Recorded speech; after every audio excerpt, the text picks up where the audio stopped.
Your Excellencies, ladies and gentlemen, dear friends, it's for me an enormous pleasure and an enormous honor to be here with you today. For the UN, we have the Remembrance Day of the Holocaust in January, but I know that your community considers tomorrow to be the day in which that remembrance takes place. And so I feel it is my duty to express to you my total solidarity in what we feel together in relation to what was the most hideous crime against humanity of the history of mankind. And also to be able to tell very clearly that that was not the isolated act of a group of paranoid Nazis. That was the culmination of millennia of discrimination, of millennia of persecution of the Jewish people all over the world. I read a few months ago the first volume, I believe it's the only one that was published, of the history of the Jewish people by Simon Schama. And what surprised me was not, of course, the horrors of the description of the destruction of Jerusalem and of its temple by the Romans, or of the expulsion of the Jewish people. What surprised me was the fact that there was a systematic policy of discrimination and of persecution of the Jewish communities in the Roman Empire, all over the empire. And that persecution that to a certain amount of time was shared by the Christian communities, unfortunately with the triumph of Christianity, it only got worse with this absurd idea that the Jewish people should be blamed for the death of Jesus Christ, as if Jesus Christ himself was not a member of the Jewish community. And as a Portuguese, I have to say that our history is a tragic example about how that absurd idea penetrated many communities in the West, and namely in Europe, and how they served as a pretext to conduct a systematic policy of discrimination and persecution against Jewish communities that was very clear during the Middle Ages in my own country. It culminated in Portugal with the expulsion of the Jewish community in the beginning of the 16th century. An expulsion that was a tremendous crime that violated in an horrible way the human rights of people and made them suffer horribly. But it was also the most stupid mistake in the history of my country.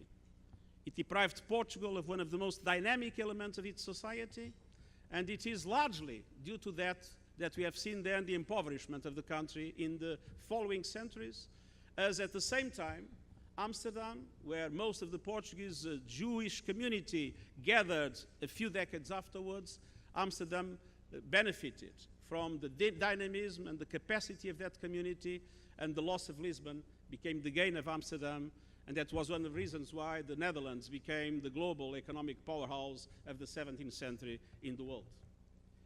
I had the opportunity, I told it already in the session we had in the United Nations, I had the opportunity when I was elected Prime Minister of Portugal to make our Parliament approve a law revoking the edict of expulsion of the 16th century.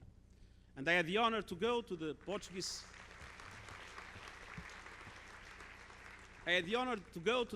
synagogue in Amsterdam to present to the community my apologies and at the same time to deposit the new law.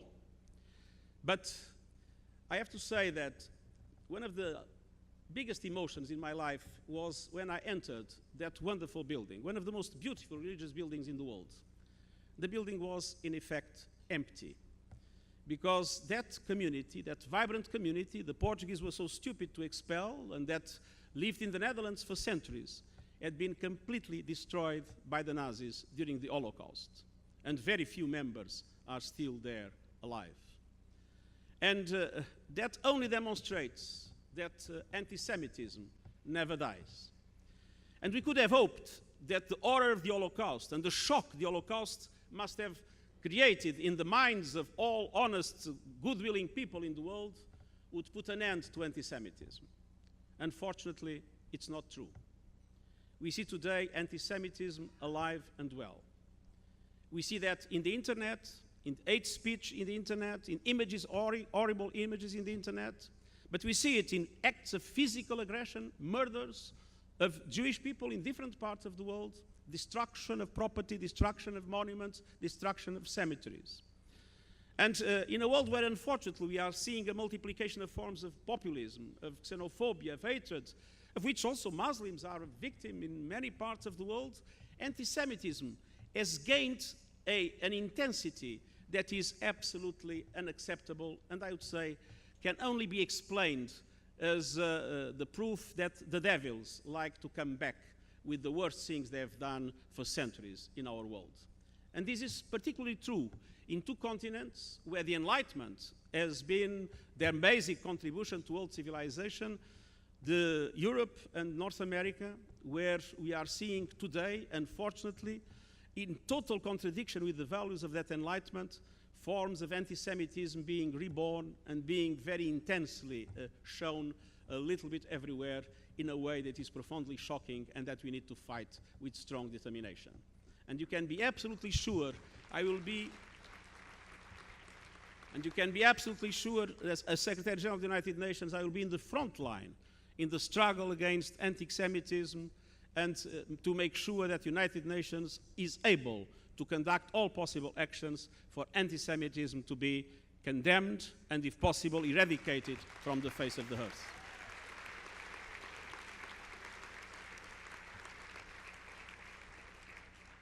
I believe that in moments like these, you also expect that we go into some more difficult issues, and I think it's my duty to do so.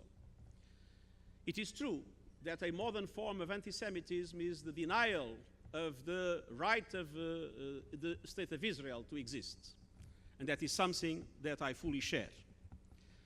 But it is also important to recognize with you that in many contacts I had with members of the Jewish community in the United States and abroad, a feeling was conveyed to me, a perception was conveyed to me that there is in the UN a certain bias against the State of Israel.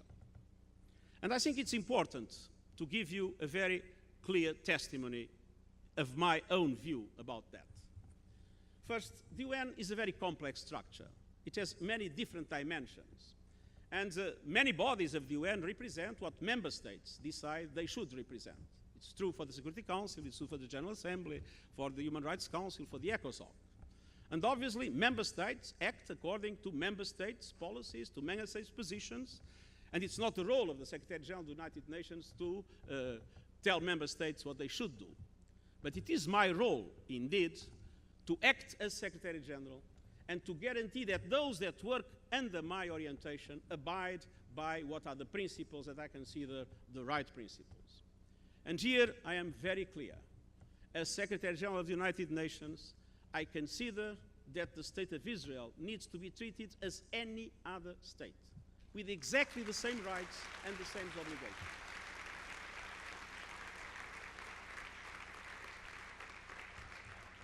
And I had, unfortunately, already had the opportunity to show that I am ready to abide by that principle, even when that forces me to take some decisions that create some uncomfortable situations, which I believe I have to face because simply it's the right thing to do.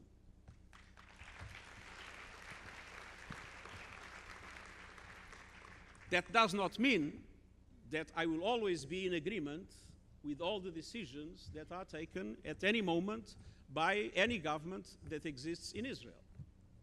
It is clear that for me there are two completely different things. One is the absolutely undeniable right of the State of Israel to exist and to live in peace and security with its neighbors.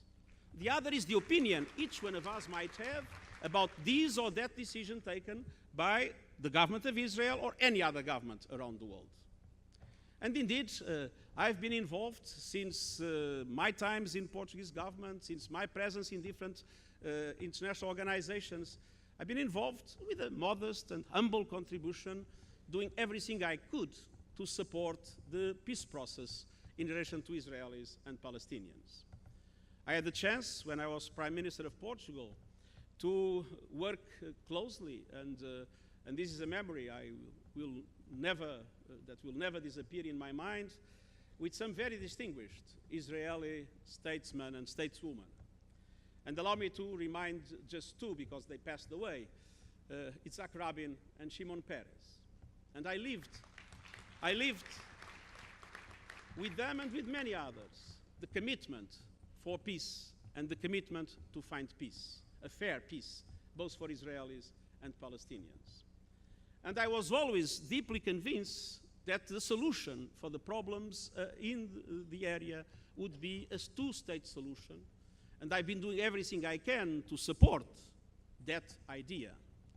But having said so, it is sometimes the case I have been criticizing positions of either Palestinians or Israelis in relation to that, but I will never allow that the positions that might legitimately exist by whoever in relation to the policies of this or that government undermine both the right of the Israeli state to exist and the right of Israel to find peace and to find security in relations with all its neighbors, allowing the Israeli people to live and to enjoy all the benefits, the enormous creativity that its people has been able to show in so many areas of human activity.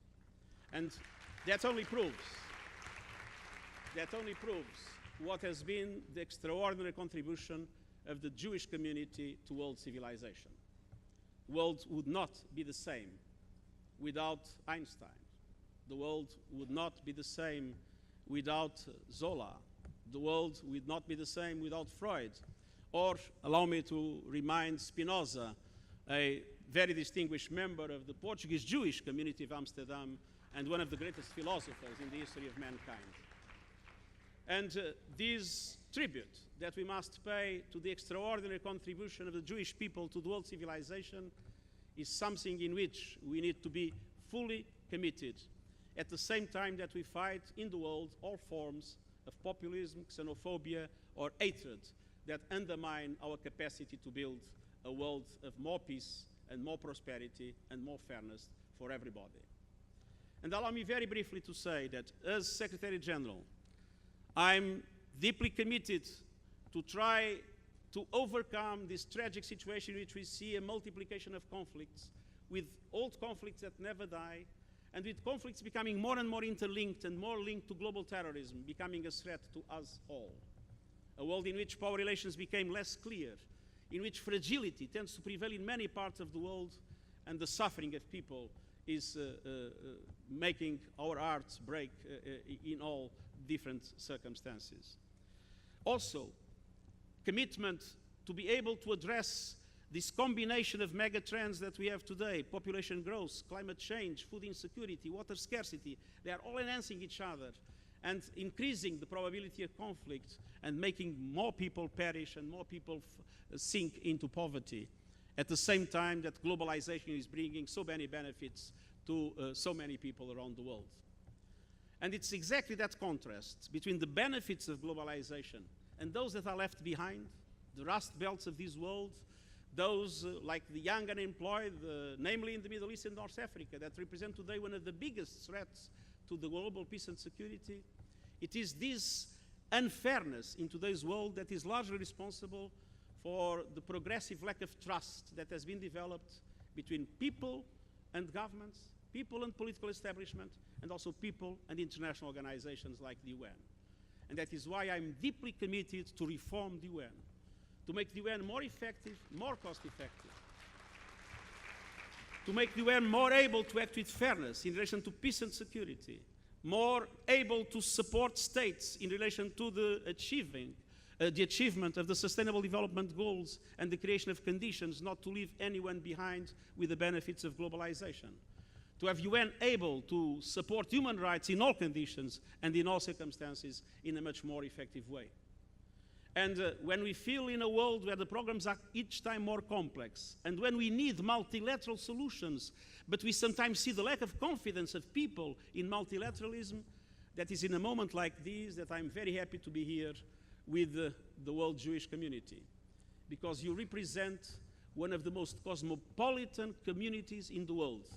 And it is based on the values of that cosmopolitanism that we can build a better world for everybody. Thank you very much.